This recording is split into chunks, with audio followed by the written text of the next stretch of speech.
నమస్తే, నేను మీ magical Manjula. Welcome to our channel. మన ఛానల్ని మీరు సబ్స్క్రైబ్ చేసుకోలేకుంటే వెంటనే సబ్స్క్రైబ్ చేసుకోండి అండ్ బెల్ ఐకాన్ని ప్రెస్ చేయండి. నేను చేసే కొత్త వీడియోలన్నీ కూడా మీకు నోటిఫికేషన్ ద్వారా అందుతాయి. సో ఇవాళ మన టాపిక్ వచ్చేసి లా ఆఫ్ అట్రాక్షన్ నిజంగా వర్క్ అవుతుందా? ఇది ఒక $1 మిలియన్ క్వశ్చన్ అని చెప్పొచ్చు. చాలా మంది నన్ను అడుగుతారు, మేడం ఇదంతా నిజమేనా? లా ఆఫ్ అట్రాక్షన్ వర్క్ అవుతుందా? ఇదంతా ఏంటి? మేనిఫెస్టేషన్ వర్క్ అవుతుందా? లా ఆఫ్ అట్రాక్షన్ నిజంగా వర్క్ అవుతుందా? నిజంగా మన కోరికల్ని సాధించుకోవచ్చా? నిజంగా మనం అనుకున్న విధంగా మనకి లైఫ్ని డిజైన్ చేసుకోవచ్చా? ఇవన్నీ బోల్డ్ అన్ని క్వశ్చన్స్ అనమాట, అందరికీ రైజ్ అవుతూ ఉంటుంది. సో ఇవాళ నేను అనుకున్నాను అనమాట, మీ అన్ని క్వశ్చన్స్ కూడా ఒక ఫుల్ స్టాప్ పెట్టాలని ఈ వీడియోతో. సో మరి ఇంకెందుకు ఆలస్యం? సో ఇక వీడియో డీటెయిల్స్లోకి వెళ్ళిపోదాం. సో వెళ్ళే ముందు ఎంతమంది చాలా ఎక్సైటెడ్గా ఉన్నారు, ఓకే లా ఆఫ్ అట్రాక్షన్ నిజంగా వర్క్ అవుతుందా? అది నేను ఈరోజు మీ జీవితంలో ఆల్రెడీ ఎలా వర్క్ అయింది అనే ఎగ్జాంపుల్ మీకు ఇస్తాను. సో ఎంతమంది తెలుసుకోవాలనుకుంటున్నారో కమెంట్ సెక్షన్లో నాకు ఐఎమ్ ఎక్సైటెడ్ అని టైప్ చేయండి. నేను మన వీడియోలోకి వెళ్ళిపోదాం. రైట్. సో ఇప్పుడు లా ఆఫ్ అట్రాక్షన్ ఇది ఒక యూనివర్సల్ లా అని చెప్పచ్చు. అంటే it's one of the powerful law in the universe. చాలా లాస్ ఉన్నాయి మన యూనివర్స్లో, అలానే ఇది కూడా ఒక లా అంటే ఏంటి? అది వర్క్ అవ్వాలి. మనకి ఒక లా ఆఫ్ గ్రావిటీ ఎలా వర్క్ అవుతుందో, అంటే ఏదైనా ఒక వస్తువు పైనుంచి మనం కిందికి వేసాము అంటే అది డెఫినెట్గా గ్రావిటీ వల్ల మనకి అది కిందికి వెళ్తుంది. అది because it's a gravity, law of gravity. అది మంచి విషయం కావచ్చు, చెడ్డ విషయం కావచ్చు, లేదంటే మంచి వాళ్ళు అవ్వచ్చు, చెడ్డ వాళ్ళు అవ్వచ్చు. లెట్స్ సే ఒక సెకండ్ ఫ్లోర్ నుంచి ఎవరు దూకినా కూడా gravity, because of the gravity వాళ్ళు కిందికి అనేది వెళ్తారు. Because it's working, law of gravity అనేది వర్క్ అవుతుంది. సేమ్ వే మన జీవితంలో కూడా ఈ లా ఆఫ్ అట్రాక్షన్ అనేది ఖచ్చితంగా వర్క్ అవుతుంది అన్నమాట. అంటే మనం ఏమైతే ఆలోచనలు చేస్తామో అదే మన జీవితంలోకి వస్తుంది. మనం ఇంతకుముందు ఉన్న వీడియోలో మనం మాట్లాడుకున్నాము, శ్రీకృష్ణుడు యద్భావం తద్భవతి అనే ఒక కాన్సెప్ట్ని మనకి భగవద్గీతలో చెప్పారనమాట. అదే మనకి బ్రహ్మ విద్యలో ఉంది, ఉపనిషత్స్లో, వేదాంతాల్లో ఇవన్నీ కూడా ఉందన్నమాట. అంటే మనము ఏమైతే ఆలోచనలు చేస్తామో అదే మన జీవితంలోకి వస్తుంది. సో మరి ఇవాళ మనం ఎగ్జాంపుల్ రూపంలో తెలుసుకుందాం. ఫర్ ఎగ్జాంపుల్, మీరు పొద్దున్న లేసారు, ఓకే, పొద్దున్న లేసారు, చాలా ఫ్రెష్ మైండ్తో ఉన్నారు, చాలా హ్యాపీగా ఉన్నారు, అండ్ అందరితో కలిసి మీరు హ్యాపీగా తిన్నారు, బ్రేక్ఫాస్ట్ చేశారు, అండ్ హ్యాపీగా వర్క్ ప్లేస్కి వెళ్ళారు, హ్యాపీగా ఒక వర్క్ ప్లేస్లో అనేది వర్క్ చేసుకుంటూ ఉన్నారు. అంటే పొద్దున్న ఎప్పుడైతే మీరు హ్యాపీగా ఉంటారో త్రూ అవుట్ ద డే అనేది మీరు ఆల్రెడీ గమనించుంటారు, చాలా హ్యాపీగా ఉంటుంది.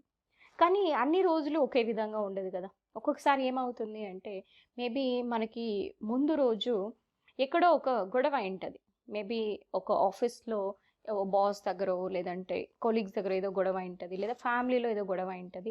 సో ఆ డిస్టర్బ్డ్ మైండ్తో మనం పడుకొని ఉంటాం.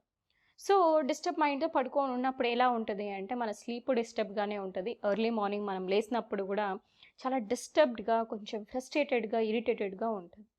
సో ఆ ఇరిటేటెడ్గా ఉన్నప్పుడు మనం ఎప్పుడైతే నిద్ర లేచుంటామో త్రూ అవుట్ ద డే మీరు గమనించుంటారు, ఏదో గోడకి వెళ్ళి కొట్టేసుకోవడమో, తెలియకుండా రావాల్సిన డబ్బులు రాకుండా పోవడము, లేదంటే జరగాల్సిన పనులు ఆన్ టైం జరగకపోవడము, ట్రాఫిక్లో ఇరుక్కుపోవడము, ఇలా బోలెడన్ని నెగటివ్ అండ్ బ్యాడ్ ఎక్స్పీరియన్సెస్ అనేది మనము కూడా ఎక్స్పీరియన్స్ చేస్తామన్నమాట త్రూ అవుట్ ద డే.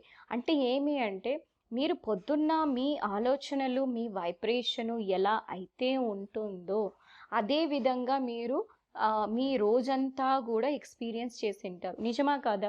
ఎంతమంది ఈ విధంగా మీరు మీ జీవితంలో ఎక్స్పీరియన్స్ చేశారో చెప్పండి కమెంట్ సెక్షన్లో. మేడం అవును, నేను కూడా నా జీవితంలో ఇది గమనించాను. ఒక్కొక్కసారి పొద్దున్నే ఎప్పుడైతే నేను హ్యాపీగా ఉంటానో అప్పుడు నా రోజంతా కూడా చాలా సంతోషంగా ఉంటుంది. ఒక్కొక్కసారి నేను పొద్దున్న లేచినప్పుడు చాలా ఏదో ఫ్రస్ట్రేటెడ్గా ఉంటాను, కోపంగా చిరాకుతో ఉంటే అది త్రూ అవుట్ ద డే చాలా ఫ్రస్ట్రేటెడ్గా ఉంటుంది అనేసి. సో ఇది నేనే కాదు, మీరు కూడా ఆల్రెడీ ఎక్స్పీరియన్స్ చేశారు.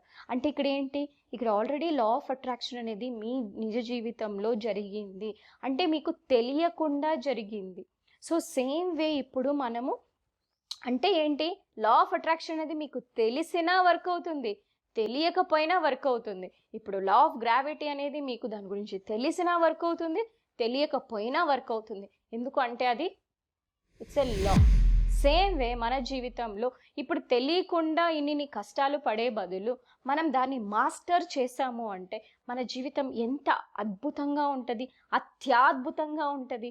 సో మరి ఎందుకు మనం వేస్ట్ చేయాలి? మనం ఈ సబ్జెక్ట్ని మనం బాగా మాస్టర్ చేసాము అంటే మన జీవితం అనేది మనకు నచ్చినట్టు, మన జీవితాన్ని, మన తలరాతని మనమే రాసుకోవచ్చు. బ్రహ్మ విద్య అండ్ డీప్గా మనము అడ్వాన్స్ లా ఆఫ్ అట్రాక్షన్ ఎప్పుడైతే నేర్చుకుంటామో మన జీవితంలో ఉన్నటువంటి ఒక పేదరికాన్ని మనం తరిమేయచ్చు, అప్పుల బాధల్లో నుంచి మనము బయటపడవచ్చు. తర్వాత మనకు కావాల్సినటువంటి ఉద్యోగాన్ని మనం సాధించుకోవచ్చు. మనకి బిజినెస్లో క్లయింట్స్ కావాలన్నా లేదంటే ప్రాఫిట్స్ రావాలన్నా కూడా ఈ లా ఆఫ్ అట్రాక్షన్ అనేది చాలా బాగా వర్క్ అవుతుంది. At the same time health issues, అంటే ఎటువంటి హెల్త్ ఇష్యూ అయినా కూడా ఈ లా ఆఫ్ అట్రాక్షన్ ఉపయోగించి మనము మనకున్నటువంటి రోగాలన్నీ కూడా నయం చేసుకోవచ్చు, మందులు లేకుండా, మాత్రలు లేకుండా, ట్రీట్మెంట్ లేకుండా. అటువంటి ఒక పవర్ఫుల్ లాని ఈ లా ఆఫ్ అట్రాక్షన్. అంటే ఈ ఒక్క లా నేర్చుకున్నట్లయితే మన జీవితంని మనకు నచ్చినట్లు తయారు చేసుకోవచ్చు. సో మీరు కనుక ఈ authentic and advanced law of attraction మీరు మా దగ్గర నేర్చుకోవాలి అనుకున్న వాళ్ళు ఒక ఇంట్రో వర్క్షాప్ అయితే ఉంటుంది. సో ఆ ఇంట్రో వర్క్షాప్ మీరు హ్యాపీగా ఫ్రీగా ఎంటర్ అవ్వచ్చు. సో కింద ఉన్న డిస్క్రిప్షన్లో అండ్ కమెంట్ బాక్స్లో ఉన్న గూగుల్ ఫామ్ ఫిల్ చేయండి, మా టీం మీకు గెట్ బ్యాక్ అవుతారు. వర్క్షాప్కి మీరు హ్యాపీగా అటెండ్ అవ్వచ్చు అండ్ అటెండ్ అయ్యి మీరు మేనిఫెస్టేషన్ నేర్చుకోవచ్చు. ఇంకా అడ్వాన్స్గా నేర్చుకోవాలన్నా కూడా నేర్చుకోవచ్చు అనమాట. Thank you so much for watching this video. ఇంకా నెక్స్ట్ వీడియోలో మనము ఈ లా ఆఫ్ అట్రాక్షన్ సంబంధించింది, లా ఆఫ్ అట్రాక్షన్ యూస్ చేసి మనం ఎలా మేనిఫెస్ట్ చేయాలి, మన కోరికల్ని ఎలా సిద్ధించుకోవాలి, ఎలా డబ్బులు అట్రాక్ట్ చేయాలి అనే విషయం అన్నీ కూడా మనం మాట్లాడుకుందాం. Thank you so much for watching and ఈ వీడియో కనుక మీకు నచ్చినట్టయితే లైక్ చేయండి, షేర్ చేయండి మీ ఫ్రెండ్స్తో అండ్ కమెంట్స్ చేయండి. మీకు ఏవైనా కొత్త విషయాలు నేర్చుకోవాలనుకుంటే మీరు కమెంట్ సెక్షన్లో రాస్తారంటే ఓకే, నేను ఈ పలానా క్వశ్చన్ ఉందండి, ఈ క్వశ్చన్కి నేను ఆన్సర్ తెలుసుకోవాలి అని అనుకున్న వాళ్ళు కమెంట్ బాక్స్లో రాస్తారు అంటే మేము మీ క్వశ్చన్కి స్వయంగా ఆన్సర్ అనేది మేము ఒక వీడియో ద్వారా చేస్తామన్నమాట. Thank you so much everyone and I'll see you in the next video. Thank you.